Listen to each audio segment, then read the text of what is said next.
Hello friends, white board സ്റ്റോറിലേക്ക് സ്വാഗതം. ഇന്ന് നമ്മൾ പോകുന്നത് ലോ കഥകളിലേക്കാണ്.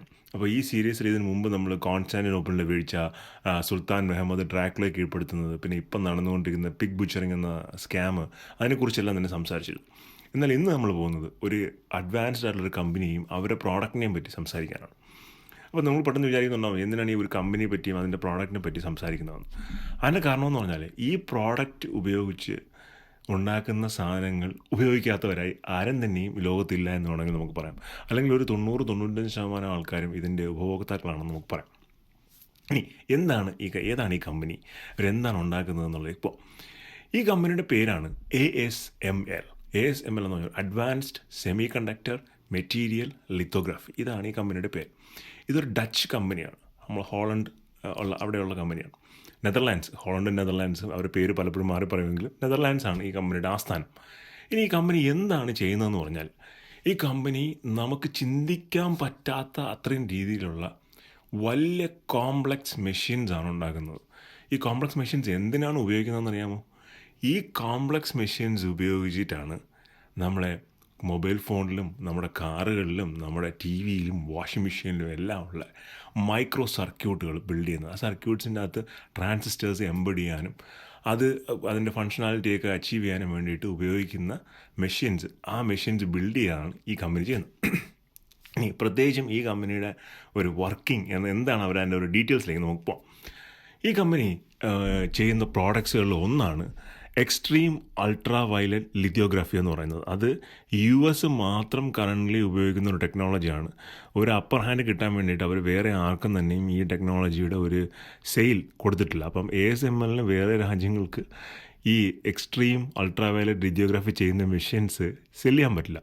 എന്താണ് ഈ മെഷീൻസ് ആക്ച്വലി ചെയ്യുന്നതെന്ന് പറഞ്ഞാൽ, നമ്മളിപ്പോൾ നമ്മുടെ ഏതെങ്കിലും ഒരു ഫോൺ തുറന്നു നോക്കിക്കഴിഞ്ഞാൽ അതിൻ്റെ ബാക്കിലൊരു സർക്യൂട്ട് ബോർഡ് ഉണ്ടായിരിക്കും. ആ സർക്യൂട്ട് ബോർഡ് ഒരു സിലിക്കൺ വേഫറിലായിരിക്കും ചെയ്തിരിക്കുന്നത്, ഒരു സിലിക്കൺ പ്ലേറ്റ് പോലുള്ള സാധനത്തിനകത്ത്.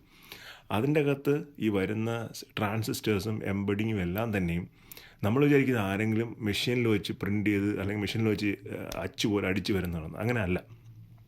ഇത് വളരെ കോംപ്ലിക്കേറ്റഡ് പ്രോസസ്സിലാണ് ഈ സർക്യൂട്ട് ബോർഡ്സ് ആക്ച്വലി ബിൽഡ് ചെയ്യുന്നത്. ആ കോംപ്ലക്സ് ആയ പ്രോസസ്സ് എന്താണ് എന്ന് പറഞ്ഞാൽ, ഞാൻ പറഞ്ഞല്ലോ, ഈ അൺഫാത്തമിലി കോംപ്ലക്സ് ആയിട്ടുള്ള മെഷീൻസ് ആദ്യം അവരുണ്ടാക്കും. ഈ മെഷീൻസ് എന്ന് പറഞ്ഞാൽ ഭയങ്കര ഹ്യൂജാണ്. ഏതാണ്ട് ഒരു വെയിറ്റ് എന്നൊക്കെ പറഞ്ഞു കഴിഞ്ഞാൽ ഒരു 3 ലക്ഷം പൗണ്ട് അല്ലെങ്കിൽ ഒരു 1.5 ലക്ഷം കിലോഗ്രാമൊക്കെ വെയിറ്റുള്ള ഹ്യൂജ് മെഷീൻസ്. ഈ മെഷീൻ വാങ്ങുന്ന ആൾക്കാർക്ക് ഈ കമ്പനി മെഷീൻ ഡെലിവർ ചെയ്യുന്നത് 3 Boeing 747 ഫ്ലൈറ്റ്സിൻ്റെ അകത്ത് വെച്ചിട്ടാണ്. കാരണം അത്രയും വലിയ മെഷീനാണിത്. ഇനി ഇതിൻ്റെ ഈ മെഷീൻ്റെ അകത്ത് എന്താണ് നടക്കുന്നതെന്ന് പറഞ്ഞാൽ, നമുക്ക് ടിൻ എന്ന് പറയുന്ന ലോഹം അറിയാം. അയൺ പോലെ തന്നെ ഒരു ലോഹമാണ് ടിൻ. ഈ ടിന്നിനെ ഉരുക്കി മോൾട്ടൺ പരുവത്തിലാക്കും, ഒരു ലാവ പോലത്തെ പരുവത്തിലാക്കും. ഈ ലാവ പോലെ ആക്കിയ സാധനത്തിൻ്റെ അകത്തോട്ട് ലേസർ പൾസ് ഇവർ വെച്ചിട്ട് ഈ മോൾട്ടൺ ടിന്നിനെ ഹിറ്റ് ചെയ്യും. ഒരു ഡ്രോപ്ലെറ്റിലായിരിക്കും ഹിറ്റ് ചെയ്യുന്നത്. അപ്പോൾ 2 തവണ ഹിറ്റ് ചെയ്യും. ഈ 2 തവണ ഹിറ്റ് ചെയ്യുമ്പോൾ ആദ്യത്തെ തവണ ഹിറ്റ് ചെയ്യുമ്പോൾ ഈ മോൾട്ടൺ ടിൻ എന്ത് ചെയ്യുമെന്ന് പറഞ്ഞാൽ ഒരു ചെറിയ പ്ലേറ്റ് പോലത്തെ ഷേപ്പിലാവും. രണ്ടാമത്തെ ഹിറ്റിന് ഇത് ബേസ്റ്റ് ഔട്ട് ചെയ്യും. ഈ ബേസ്റ്റ് ഔട്ട് ചെയ്യുമ്പോൾ ഒരു ലൈറ്റ് ഉണ്ടാവും. ഈ ലൈറ്റ് നാച്ചുറലി ഉണ്ടാകുന്ന ലൈറ്റ് അല്ല, ഇത് ആർട്ടിഫിഷ്യൽ ഉണ്ടാകുന്ന ലൈറ്റാണ്. നമ്മുടെ സൂര്യപ്രകാശം അല്ലെങ്കിൽ ബൾബ് വേറെ ഇലക്ട്രിക് സോഴ്സ് ചെയ്യുന്നോ മറ്റോ നമുക്ക് ഉണ്ടാക്കിയെടുക്കാൻ പറ്റുന്ന ഒരു ലൈറ്റല്ല. ഇത് ഈ ഒരു പ്രോസസ്സിൽ കൂടെ മാത്രം ഉണ്ടാക്കുന്ന ലൈറ്റാണ്. ഈ ലൈറ്റ് ഉണ്ടാക്കിയതിന് ശേഷം ഈ ജനറേറ്റ് ചെയ്യുമല്ലോ ലൈറ്റ്, അതിനെ ഇവരൊരു മിററിൽ കളക്ട് ചെയ്യും. ഈ മിറർ എന്ന് പറഞ്ഞു കഴിഞ്ഞാൽ ലോകത്ത് എക്സിസ്റ്റ് ചെയ്യുന്നതിൽ ഏറ്റവും പോളിഷ്ഡ് ആയിട്ടുള്ള ഏറ്റവും സ്മൂത്ത് സർഫസ് ഉള്ള മിററാണ്. ജർമ്മനിയിലുള്ള ഒരു കമ്പനിയാണ് ഇവർക്ക് ഈ മിറർ ഉണ്ടാക്കി കൊടുക്കുന്നത്. ആ മിററിൻ്റെ എറർ റേറ്റ് എന്ന് പറഞ്ഞു കഴിഞ്ഞാൽ 0.00000 എത്രയോ പെർസെൻറ്റേജാണ്. കാരണം എറർ റേറ്റ് ഇല്ല. ആ കറക്റ്റായിട്ട് എത്ര വേവ് ലെങ്തിലാണോ ആ ലൈറ്റ് മിററിൽ വരുന്നത്, ആ മിററിൽ അതേ വേവ് ലെങ്തിൽ ആ ലൈറ്റിനെ റിഫ്ലക്റ്റ് ചെയ്യാൻ പറ്റും. അങ്ങനെ ആ ലൈറ്റിനെ റിഫ്ലക്റ്റ് ചെയ്ത് ഒരു സിലിക്കൺ വേഫറിലോട്ട് ഈ ലൈറ്റ് റിഫ്ലക്റ്റ് ചെയ്ത് അതിൻ്റെ അകത്താണ് ഈ 3D പ്രിൻറ്റിങ് പോലെ ഈ ട്രാൻസിസ്റ്ററിനെ എംബഡ് ചെയ്യുന്നത്. അത് ഭയങ്കര കോംപ്ലിക്കേറ്റഡ് പ്രോസസ് എന്ന് പറഞ്ഞാൽ, ഈ നമ്പർ ഓഫ് ട്രാൻസിസ്റ്റേഴ്സിൻ്റെ എണ്ണം എല്ലാ കാലവും കൂടിക്കൊണ്ടിരിക്കും. അത് മൂർസ് ലോ എന്ന് പറയും. അങ്ങനെ ഒരു നിയമമുണ്ട്. ഈ ഓരോ ജനറേഷൻ കഴിയും തോറും നമ്പർ ഓഫ് ട്രാൻസിസ്റ്റേഴ്സ് കൂടിക്കൊണ്ടിരിക്കുന്നുള്ളൂ. ഈ നമ്പർ ഓഫ് ട്രാൻസിസ്റ്റേഴ്സ് കൂടിക്കഴിഞ്ഞാൽ ആ സർക്യൂട്ട് ബോർഡ് കൊണ്ട് നമുക്ക് ചെയ്യാൻ പറ്റുന്ന കാര്യങ്ങൾ വളരെ ഹൈ ആയിരിക്കും. ഫോർ എക്സാമ്പിൾ ഇപ്പോൾ ഒരു ഐഫോൺ എടുക്കുക. ഐഫോൺ 2010 മറ്റോ ആദ്യം 2009 2010 ആദ്യം വരുമ്പോൾ അതിൽ ചെയ്യാൻ പറ്റുന്നതിൻ്റെ 100 ഇരട്ടി കാര്യങ്ങൾ ഇപ്പോൾ 15 വർഷം കഴിഞ്ഞ് ഇപ്പോൾ ഉള്ള കറണ്ട് ഐഫോണിൽ ചെയ്യാൻ പറ്റും. അതപ്പം അങ്ങനെ ഐഫോൺ എന്നുള്ളതല്ല, ആൻഡ്രോയിഡ് ഏതൊരു ഫോണായാലും ആദ്യത്തെ വേർഷനിൽ നിന്നും എത്രയോ മടങ്ങ് പവർഫുൾ ആയിരിക്കും കറണ്ട് വേർഷൻ. ഇത് ജസ്റ്റ് റാമിൻ്റെ സൈസ് കൂട്ടുകയോ അല്ലെങ്കിൽ സി പി യുവിൻ്റെ സൈസ് കപ്പാസിറ്റി കൂട്ടുകയോ ചെയ്ത് കഴിഞ്ഞാൽ മാത്രം അച്ചീവ് ചെയ്യുന്നൊരു കാര്യമല്ല. ഇതെല്ലാം കൂട്ടുക എന്ന് പറയുമ്പോൾ ബാക്ക് എൻഡിൽ ശരിക്കും നടക്കുന്നത് അത്രയും ഇൻസ്ട്രക്ഷൻസ് പ്രോസസ്സ് ചെയ്യാൻ പറ്റുന്ന ട്രാൻസിസ്റ്റേഴ്സിനെ ബാക്ക് എൻഡിൽ ഈ സർക്യൂട്ട് ബോർഡിൽ കൊണ്ടുവരിക എന്നുള്ളതാണ്. വലിയ ചലഞ്ചിങ് ആണ്. കാര്യം ഞാൻ നേരത്തെ പറഞ്ഞല്ലോ, ഈ മോൾട്ടൺ ലാവ തെറിച്ച് ലൈറ്റ് ഉണ്ടായി, ആ ലൈറ്റ് മിററിൽ വന്നിട്ടാണ് ഇത് റിഫ്ലക്റ്റ് ചെയ്തുണ്ടാകുന്നത്. ആ ലൈറ്റിനൊരു വേവ് ലെങ്ത് ഉണ്ടായിരിക്കും. അപ്പോൾ എത്ര കുറഞ്ഞ വേവ് ലെങ്തിൽ ആ ലൈറ്റിനെ കൊണ്ടുവരാൻ പറ്റുമോ അത്രയും കൂടുതൽ ട്രാൻസിസ്റ്റേഴ്സിനെ നമുക്ക് എംബഡ് ചെയ്യാൻ പറ്റും. ഈ കമ്പനി തുടങ്ങിയ സമയത്ത് അതിൻ്റെ ഒരു വേവ് ലെങ്ത് എന്ന് വെച്ചാൽ 415 നാനോമീറ്റർ ആയിരുന്നു അതിൻ്റെ വേവ് ലെങ്ത്, ഈ ലൈറ്റിൻ്റെ വേവ് ലെങ്ത്. എന്നാൽ ഇപ്പോൾ ഏറ്റവും ലേറ്റസ്റ്റ് ആയിട്ട് വരുന്ന മെഷീൻസ് 13.5 നാനോമീറ്ററിലാണ് വരുന്നത്, 13.5 നാനോമീറ്ററിലാണ് വരുന്നത്. 473 ഉണ്ടായിരുന്നത് ഇപ്പോൾ 13.5 നാനോമീറ്ററിലായിട്ട് നിൽക്കുകയാണ്. അപ്പോൾ അത്രയും സ്പെസിഫിക് ആയിട്ടാണ് ഇവരിത് ചെയ്യുന്നത്. ഇതിൻ്റെ ഒരു പ്രൊസിഷൻ ഞാൻ നേരത്തെ പറഞ്ഞില്ല, ആ ലേസർ പൾസ് കൊണ്ട് ഈ മോൾട്ടൺ ടിന്നിനെ പിന്നെ ഹിറ്റ് ചെയ്യുന്നു. ഇത് 50,000 പ്രാവശ്യം ഒരു സെക്കൻഡിൽ നടക്കും. ഒരു സെക്കൻഡ് ടിക്ക് എന്നടിക്കുമ്പോഴത്തേക്കും 50,000 പ്രാവശ്യം ഈ പ്രോസസ്സ് നടന്നിട്ടുണ്ടായിരിക്കും. ഈ പൾസ് വന്ന് ഈ പിന്നെ മോൾട്ടൺ ടിന്നിൽ ഇടിക്കുകയും ലൈറ്റ് ജനറേറ്റ് ചെയ്യുകയും ഒക്കെ ചെയ്യുന്ന പ്രോസസ്സ് അത്രയും നമ്പർ ഓഫ് ടൈംസ് ഒരു സെക്കൻഡിനകത്ത് നടന്നിട്ടുണ്ടായിരിക്കും. അത്രമാത്രം കോംപ്ലിക്കേറ്റഡ് ആണ് ഈ മെഷീൻ. ഇനി വേറൊരു സംഭവം എന്താണെന്നറിയാമോ? ഈ മെഷീൻ ഉണ്ടാക്കുന്ന ലോകത്തിൽ ഒരൊറ്റ കമ്പനിയുള്ളൂ, അത് ASML ആണ്. ഈ കമ്പനി ഉണ്ടാക്കുന്ന ഈ മെഷീൻ മേടിച്ചിട്ടാണ് ഇൻഡൽ ആയാലും, ഇപ്പം ഇൻഡൽ എല്ലാവർക്കും അറിയാവുന്ന കമ്പനിയാണ്. ഇൻഡൽ, സാംസങ്, TSMC തായ്വാനി സെമി കണ്ടക്ടർ മാനുഫാക്ചറിങ് കമ്പനി, അവരും ഈ ആപ്പിളിനൊക്കെ വേണ്ടിയിട്ട് ചിപ്സൊക്കെ ഉണ്ടാക്കുന്നതാണ്. ലോകത്ത് ഈ സർക്യൂട്ട് ബോർഡുകൾ വളരെ അഡ്വാൻസ്ഡ് ആയ സെമി കണ്ടക്ടർ സർക്യൂട്ട്സ് ബോർഡ് ഉപയോഗിക്കുന്ന കമ്പനികളെല്ലാം തന്നെയും ഈ ASML മെഷീനെ ഡിപ്പെൻഡ് ചെയ്തിട്ടാണ് ഇരിക്കുന്നത്.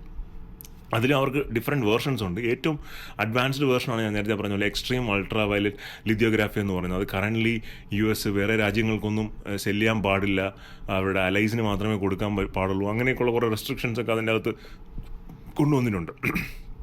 പക്ഷേ ഈ ഞാൻ നേരത്തെ പറഞ്ഞ പോലെ ഈ മെഷീൻ എന്തുമാത്രം കോംപ്ലിക്കേറ്റഡ് ആണെന്നുള്ളതാണ് എൻ്റെ ഒരു പ്രോസസ്സ്. ലോകത്തുള്ള സകലമായ ഇലക്ട്രോണിക് കമ്പനീസും ഡിപ്പെൻഡ് ചെയ്തിരിക്കുന്നത് ഈ മെഷീൻ വർക്ക് ചെയ്യാൻ വേണ്ടിയിട്ടാണ്. ഇവർ ശരിക്കും സ്റ്റാർട്ട് ചെയ്ത് കുറച്ച് കഴിഞ്ഞൊരു 2012 ആയപ്പോഴത്തേക്കും ഇവർക്ക് ക്യാഷ് ഫ്ലോയ്ക്ക് ഭയങ്കരമായ ഒരു പ്രശ്നം വന്നു. കാര്യം ഇത് ആദ്യമേ ഒന്നും ഒരാൾക്കും ബിൽഡ് ചെയ്തെടുക്കാൻ പറ്റുന്ന ഒരു മെഷീനൊന്നുമല്ല. ഒരുപാട് ക്യാപിറ്റൽ ഇൻവെസ്റ്റ്മെൻ്റ് ഉണ്ട്, ഒരുപാട് റിസർച്ച് കഴിഞ്ഞിട്ടാണ് ഇങ്ങനത്തെ മെഷീൻസൊക്കെ സാധാരണ ഡെവലപ്പ് ആയി വരുന്നത്. അപ്പോൾ അത്രയും നേരം അവർക്ക് അത്രയും കാലം അവർക്ക് അത്രയും ക്യാഷ് ഫ്ലോ കൊടുക്കാനായിട്ട് കമ്പനീസ് റെഡി ആയിരിക്കണം. മോസ്റ്റ് ഓഫൺ അങ്ങനെ നടക്കാറില്ല. കാര്യം കുറേ ക്യാഷ് ഫ്ലോ കഴിയുമ്പോഴത്തേക്കും ഈ കമ്പനി ചോദിക്കും ഇനി ഇത് വർക്ക് ചെയ്യാൻ പോകുന്നില്ല, ഈ കമ്പനി എന്തായാലും പോക്കാണ് എന്ന് പറഞ്ഞ് അവരത് തള്ളിക്കളയും. ഈ ക്യാഷ് ഫ്ലോ എന്ന് പറയുമ്പോഴത്തേക്കും ലക്ഷമോ കോടിയോ ഒക്കെ ആണെങ്കിലും അതിൻ്റെ നമ്പർ വളരെ കൂടുതലാണ്. എന്ന് വെച്ചാൽ 1000 കോടി 2000 കോടി ഇവൻ അതിനും മേളിലൊക്കെ ആയിരിക്കും ഇതിൻ്റെ അകത്തോട്ട് ക്യാഷ് നമ്മൾ ഇൻഫ്യൂസ് ചെയ്യേണ്ടി വരുന്നത്. അങ്ങനെ 2012 ഈ ASML കമ്പനി അവരുടെ സ്റ്റേക്ക്, അവരുടെ കമ്പനിയുടെ ഓഹരി 23% ഓഹരിയോ മറ്റോ ഇൻഡൽ, TSMC, സാംസങ് ഈ 3 കമ്പനികൾക്ക് മാറ്റി വിറ്റു. കാര്യം എന്ന് വെച്ചാൽ നമുക്ക് നിൽക്കക്കൊള്ളിയില്ല, നിങ്ങൾ ഇനി ഇപ്പോൾ വെറുതെ കാശ് നമുക്ക് തരണം, നിങ്ങൾ ഈ ഓഹരി എടുത്തിട്ടെങ്കിലും പൈസ തരാൻ പറഞ്ഞു. പക്ഷേ പിന്നീട് അവരത് പ്രോഗ്രസ് ചെയ്തെന്ന് വെച്ചാൽ അവർ 2010 2012 ഒരു മെഷീൻ, ആദ്യത്തെ ഫസ്റ്റ് മെഷീൻ അവരുണ്ടാക്കിയത് ആ ടൈമിലായിരുന്നു. പക്ഷേ 2020 ആയപ്പോൾ അവർ 100 മെഷീൻസ് ഉണ്ടാക്കി, 100 മെഷീൻ ഉണ്ടാക്കി. അതായത് ഫസ്റ്റ് മെഷീൻ വരാനായിട്ട് കുറച്ച് സമയമെടുത്തു, പക്ഷേ 2010 വന്നത്. പിന്നെ അത് കഴിഞ്ഞൊരു 10 വർഷത്തിൽ 100 മെഷീൻ ഉണ്ടാക്കി. 2023 മാത്രം അവർ ഏതാണ്ട് 40-45 മെഷീൻസ് ആ കൊല്ലം മാത്രം ഉണ്ടാക്കി. സോ വളരെ അഡ്വാൻസ്ഡ് ആയിട്ട് അവർ പ്രോസസ്സ് ചെയ്യുവാണ്. ഇനി ഇതിൻ്റെ ഈ ഒരു മെഷീൻ്റെ വില എത്രയാണെന്ന് ചോദിച്ചു കഴിഞ്ഞാൽ ഏറ്റവും അഡ്വാൻസ്ഡ് ആയ ലേറ്റസ്റ്റ് മെഷീന് ഏതാണ്ട് $400 മില്യൺ കോസ്റ്റാണ്. $400 മില്യൺ എന്ന് പറഞ്ഞാൽ $1 മില്യൺ എന്ന് പറഞ്ഞാൽ ഏതാണ്ട് 8 കോടി രൂപയാണ്. ഇന്നത്തെ ഇത് വെച്ച് 8-9 കോടി രൂപയാണ്. സോ $400 മില്യൺ എന്ന് പറഞ്ഞാൽ നമുക്ക് കൂട്ടി വെക്കാം, ആയിരക്കണക്കിന് കോടി രൂപയാവും ഒരു മെഷീൻ. അവരുടെ ലേറ്റസ്റ്റിന് ഏറ്റവും പഴയ റേഞ്ചിലുള്ളതാണെങ്കിൽ അതിന് പോലും ഏതാണ്ട് 170 മുതൽ $200 മില്യൺ വരെയാണ് അതിൻ്റെ ഒരു കോസ്റ്റ് എന്ന് പറഞ്ഞു കഴിഞ്ഞാൽ. അങ്ങനെ വലിയ കോസ്റ്റ് എംബഡ് ചെയ്തിരിക്കുന്ന വലിയ കോംപ്ലക്സിറ്റീസുള്ള ഒരു മെഷീനാണ്. ഞാനിത് ഈ വീഡിയോയുടെ ആദ്യം പറഞ്ഞ പോലെ ഈ മെഷീൻ ആരെങ്കിലും വാങ്ങിക്കഴിഞ്ഞാൽ അവർക്കത് കൊണ്ടു കൊടുക്കുന്നത് പോലും 3 ഫ്ലൈറ്റിൽ ഡിഫറെൻറ്റ് കമ്പോണൻസ് ആയിട്ട് കൊണ്ടുവന്നിട്ട് ആ ക്ലയൻറ്റിൻ്റെ സ്ഥലത്ത് വെച്ചിട്ട് ഇതെല്ലാം അസംബ്ലിയുമാണ്. ഇനി അസംബിൾ ചെയ്ത് കഴിഞ്ഞാലോ ഈ മെഷീൻ വെച്ചിരിക്കുന്ന ഒരു റൂമുണ്ട്. ആ റൂം ഏറ്റവും ക്ലീനസ്റ്റ് സിറ്റുവേഷനുള്ള ഓപ്പറേഷൻ തിയേറ്റേഴ്സ്, ഹോസ്പിറ്റൽസിലുള്ള ഓപ്പറേഷൻ തിയേറ്റർ അതിനേക്കാളും 100 ഇരട്ടി ക്ലീൻലിയറാണ് ഈ മെഷീൻ വെച്ചിരിക്കുന്ന റൂംസ് എന്ന് പറഞ്ഞാൽ. അത്രമാത്രം ഒരു ചെറിയ മൈന്യൂട്ട് ചേഞ്ച് പോലും വലിയ ഇംപ്ലിക്കേഷൻസ് ഉണ്ടാക്കും. അതെന്താണെന്ന് പറഞ്ഞാൽ ഒരു ചെറിയ എക്സാമ്പിൾ പറഞ്ഞു ഞാൻ. കുറേ നാൾ മുമ്പ് ASML ഒരു മെഷീൻ ഇൻ്റലിന് വേണ്ടി ഡെലിവർ ചെയ്യുന്നു. അപ്പോൾ ഇൻ്റൽ അതിന് വേണ്ടിയിട്ട് ചിപ്സ് ഉണ്ടാക്കി. അത് ഉപയോഗിച്ചിട്ട് സർക്യൂട്ട് ഉപയോഗിച്ച് ചിപ്സ് ഉണ്ടാക്കി. പക്ഷേ അവരുടെ കോൺഫിഗറേഷൻ അനുസരിച്ചിട്ട് ആ മെഷീൻ ചിപ്സ് ജനറേറ്റ് ചെയ്യുന്നില്ലായിരുന്നു. അപ്പോൾ ഇത് എങ്ങനെയാണെന്ന് ഫിക്സ് ചെയ്യാൻ പറ്റില്ല. കാരണം ഇത് ലൈക്ക് ഒരു ബ്രഹ്മാണ്ഡ മെഷീനാണ്. ഇത് എന്താണ് ഏതാണെന്ന് നോക്കി ഫിക്സ് ചെയ്യാന്ന് പറഞ്ഞാൽ ഭയങ്കര ബുദ്ധിമുട്ടുള്ള കാര്യമാണ്. ഇവർക്ക് ഇത് എന്താണെന്ന് നോക്കിയിട്ട് എത്രയാണെന്ന് നോക്കിയിട്ടും പിടികിട്ടുന്നില്ല. പക്ഷേ മിടുക്കന്മാരെ എഞ്ചിനീയർമാർ അവസാനം കണ്ടുപിടിച്ചു. എന്താണ് കാര്യം എന്നറിയാമോ? കുറച്ച് ദൂരെയായിട്ട് ഒരു പുതിയ ഡയറി ഫാം തുടങ്ങിയായിരുന്നു. ഡയറി ഫാം എന്ന് പറഞ്ഞാൽ പശുക്കളെയൊക്കെ വളർത്തുന്ന സ്ഥലം. അപ്പോൾ അവിടെ ഈ പശുക്കളെ തുടങ്ങിയപ്പോഴത്തേക്കും എയറിലുള്ള മീഥേൻ ഗ്യാസിൻ്റെ അളവ് കുറച്ച് കൂടി. കാരണം ഈ ചാണകമൊക്കെ ഇടുന്നതുകൊണ്ട് എയറിൽ മീഥേൻ ഗ്യാസ് ഉണ്ട്. ആ മീഥേൻ ഗ്യാസ് എയർ വഴി ട്രാവൽ ചെയ്ത് ഈ കമ്പനിയുടെ മാനുഫാക്ചറിങ് ഫെസിലിറ്റിയിൽ എത്തുകയും ഈ മെഷീൻ്റെ അകത്ത് വരികയും അതിൻ്റെ കോൺഫിഗറേഷനെ ബാധിക്കുകയും ചെയ്തു. അപ്പോൾ ഒന്ന് ആലോചിച്ച് നോക്കുക, എന്തുമാത്രം പ്രിസൈസ് ആയിരിക്കണം ഈ പിന്നെ കോൺഫിഗറേഷൻസും അല്ലെങ്കിൽ ഇതിൻ്റെ ഈ റൂമും അതിൻ്റെ കാര്യങ്ങളും എല്ലാം തന്നെ എക്സ്ട്രീംലി പ്രിസൈസ് ആയ ഒരു മെഷീനാണ്. അത് കാര്യം ഒരുപാട് ആൾക്കാർ നമ്മൾ ഈ ഒരു ഫോൺ എടുത്ത് പോയി ഇത് ചിപ്പാണ്, ഇതാരുണ്ടാക്കുന്നു, ഇത് ആപ്പിൾ ഉണ്ടാക്കുന്നു. ശരിക്കും ആപ്പിൾ അല്ല ഉണ്ടാക്കുന്നത്. നമ്മളിപ്പോൾ ഐഫോൺ എടുക്കുക, ഐഫോണിൻ്റെ അകത്തിരിക്കുന്ന ചിപ്സ് ആരാണ് ഉണ്ടാക്കുന്നത്? ആപ്പിൾ അല്ല. ആപ്പിൾ ഡിസൈൻ ചെയ്യും. ആപ്പിൾ അതിൻ്റെ എല്ലാ എഞ്ചിനീയറിങ്ങും ഡിസൈൻ ചെയ്തതിന് ശേഷം ആപ്പിൾ TSMCയിലെടുത്ത് പറയും. TSMC തായ്വാനി സെമി കണ്ടക്ടർ മാനുഫാക്ചറിങ് കോർപ്പറേഷൻ അവരെടുത്ത് പറയും ഇതാണ് നമ്മുടെ ആർക്കിടെക്ചർ ഡയഗ്രാം, ഇതുപയോഗിച്ച് നിങ്ങൾ നമുക്ക് ചിപ്പ് ഉണ്ടാക്കി തരണമെന്ന് പറയും, അല്ലെങ്കിൽ സർക്യൂട്ട് ബോർഡ്സ് ഉണ്ടാക്കി തരണമെന്ന് പറയും. അവർ സർക്യൂട്ട് ബോർഡ്സ് ഉണ്ടാക്കിയിട്ട് ആപ്പിളിന് കൊടുക്കും. എന്നാൽ അവരെങ്ങനെയാണ് ഉണ്ടാക്കുന്നത്? അവരുണ്ടാക്കുന്നത് ഈ ASML മെഷീൻസ് ഉപയോഗിച്ചിട്ടാണ്. സോ അങ്ങനെയാണെങ്കിൽ എത്ര ക്ലോസ് ആയിട്ടാണ് ആ ലിങ്ക് കിടക്കുന്നതെന്ന് വെച്ചാൽ ഒരു 1 ലെവൽ 2 ലെവൽ ഡൗണിൽ ആപ്പിൾ, സാംസങ് തുടങ്ങിയ കമ്പനികളെല്ലാം തന്നെയും ഈ ASMLനെ ഡിപ്പെൻഡ് ചെയ്തിട്ടാണ് ഇരിക്കുന്നത്. അവരുടെ പ്രോഡക്റ്റ് ഓഫറിങ്ങിനെ ഡിപ്പെൻഡ് ചെയ്തിട്ടാണ് ഇരിക്കുന്നത്. ഈ കമ്പനീസിന് ഞാൻ നേരത്തെ പറഞ്ഞ പോലെ ഇപ്പോൾ ഒരുപാട് ഗ്ലോബൽ ട്രേഡ് ഇഷ്യൂസ് ഒക്കെ കാരണം ഈ കമ്പനീസിന് അങ്ങനെ എല്ലാ രാജ്യങ്ങൾക്കും ടെക്നോളജി കൊടുക്കാൻ പറ്റുന്നില്ല. വേറെ കുറേ രാജ്യങ്ങൾ ഡെവലപ്പ് ചെയ്ത് വരുന്നുണ്ട്. പക്ഷേ അത്ര എളുപ്പം ഡെവലപ്പ് ചെയ്യാൻ പറ്റുന്ന ഒരു ടെക്നോളജി അല്ലെങ്കിൽ ഒരു സ്കില്ലല്ല ഇത്. It takes a lot of time. അതിൻ്റെ സപ്ലൈ ചെയിൻ കാര്യങ്ങൾ, അതിൻ്റെ ബാക്ക് എൻഡിലുള്ള കോൺഫിഗറേഷൻസ്, എൻജിനീയേഴ്സിൻ്റെ ട്രെയിനിങ്, ഇതെല്ലാം തന്നെ വലിയ എഫേർട്ട് ഉള്ള കാര്യമാണ്. ഇന്ത്യ ഇപ്പോൾ ഒരുപാട് ഇൻവെസ്റ്റ്മെൻറ്റ് ഈ സെമി കണ്ടക്ടർ ഏരിയയിൽ നടത്തുന്നുണ്ട്. നമുക്കൊരു പിന്നെ ഈ അഡ്വാൻസ്ഡ് നാനോമീറ്റർ ചിപ്സ് നമുക്ക് ബിൽഡ് ചെയ്യാൻ സാധിച്ചില്ലെങ്കിൽ കൂടിയും ഒരു 10 നാനോമീറ്റർ, 20 നാനോമീറ്റർ അത്തരത്തിലുള്ള ചിപ്സ് ബിൽഡ് ചെയ്യാൻ നമുക്ക് സാധിക്കുന്നുണ്ട്. അതൊരു വലിയ 10 വന്നിട്ടില്ലെന്ന് തോന്നുന്നു, 20 ഉള്ള ചിപ്സ് നമുക്ക് ബിൽഡ് ചെയ്യാൻ സാധിക്കുന്നുണ്ട്. അപ്പോൾ അത് വലിയൊരു പ്രോഗ്രസ്സാണ്. അപ്പോൾ അങ്ങനെ നമ്മൾ സ്ഥിരം ഉപയോഗിക്കുന്ന ഒരു സർക്യൂട്ട് ബോർഡ് അല്ലെങ്കിൽ അതിൻ്റെ ഇലക്ട്രോണിക് എക്യുപ്മെൻറ്റ്സ്, ഇതിൻ്റെയൊക്കെ ഡിപ്പെൻഡൻസി നെതർലാൻഡ്സിലുള്ള ഒരു കമ്പനിയും ആ കമ്പനിയിൽ വർക്ക് ചെയ്യുന്ന എൻജിനീയേഴ്സിനെയും ഡിപ്പെൻഡ് ചെയ്താണ് ഇരിക്കുന്നത്. കാര്യം ഇതിൻ്റെ പ്രോഡക്ട്സ് ഒരു സ്ഥലത്ത് ഡിപ്ലോയ് ചെയ്ത് കഴിഞ്ഞാൽ ഈ എൻജിനീയേഴ്സ് ഫുൾ ടൈം സപ്പോർട്ട് ചെയ്യണം. അവർ കറക്റ്റായിട്ട് മനസ്സിലാക്കണം എന്ത് ഇഷ്യൂ വന്നു കഴിഞ്ഞാൽ എവിടെ ഫിക്സ് ചെയ്യാൻ പറ്റും എന്നുള്ള കാര്യങ്ങളൊക്കെ. അപ്പോൾ അങ്ങനെ ഒരു വലിയ സംഭവമാണ് ASML. ഒരുപാട് പേർക്ക് അറിയാൻ പാടില്ല ഇങ്ങനൊരു കമ്പനി ഉണ്ടെന്നും ഈ ലോകത്തിൽ ഇങ്ങനൊരു കമ്പനി ഒരെണ്ണമേ ഉള്ളൂ എന്നും അതിൻ്റെ ഡിപ്പെൻഡൻസി ഇത്രമാത്രം വലുതാണെന്നും. അപ്പോൾ എന്തായാലും ASMLൻ്റെ കഥ നിങ്ങൾക്ക് എല്ലാവർക്കും ഇഷ്ടപ്പെട്ടു എന്ന് വിചാരിക്കുന്നു. അപ്പോൾ വീഡിയോസ് ഇഷ്ടപ്പെടുന്നുണ്ടെങ്കിൽ ലൈക്ക് ചെയ്യുക, ഷെയർ ചെയ്യുക, സബ്സ്ക്രൈബ് ചെയ്യുക.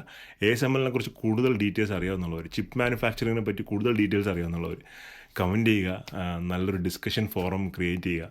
നമ്മളതാണ് ഇതുകൊണ്ട് ഉദ്ദേശിക്കുന്നത്. കാര്യം എല്ലാവർക്കും നല്ലൊരു ഒരു നോളജ് ബേസും നല്ല കൂടുതൽ കാര്യങ്ങൾ നമുക്ക് എല്ലാവർക്കും പഠിക്കാം. എനിക്കും ASMLനെ പറ്റി വായിച്ചിട്ടുള്ള അറിവേ ഉള്ളൂ, അതിൻ്റെ ഡീറ്റെയിൽ ആയിട്ടുള്ള കാര്യങ്ങളെ പറ്റി അറിയില്ല. അപ്പോൾ അതിനെപ്പറ്റിയും കൂടുതൽ മനസ്സിലാക്കാനും ആഗ്രഹമുണ്ട്. അപ്പോൾ വീഡിയോസ് ഇഷ്ടപ്പെടുന്നുണ്ടെങ്കിൽ കമൻറ്റ് ചെയ്യുക. ചാനൽ സബ്സ്ക്രൈബ് ചെയ്യുക, ലൈക്ക് ചെയ്യുക. അപ്പോൾ മറ്റൊരു വീഡിയോ ആയിരിക്കും.